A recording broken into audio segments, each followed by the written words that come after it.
Hi, welcome to Nixon Art Glass. I'm Darleen Nixon, and we wanted to show off our big new kiln. This is the newest kiln in our studio. Her name is Lips Houlihan, and that name was assigned on a contest that you guys participated in. She weighs in at about 500 pounds. We had to build a special support system for her because she's a hefty lady. Right now, Hot Lips is filled with a brand new set of votives that we're about to fuse.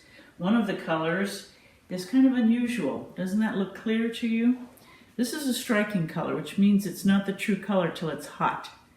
So once this is heated in the kiln, it will come out to be this lovely copper color. Isn't that gorgeous?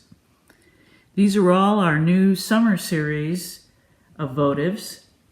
So if you want to see things before the public does, ahead of time, go to our website, Nixon Art Glass, and click on Sign Up to be a VIP. You'll see our new colors and our summer votives before anybody else.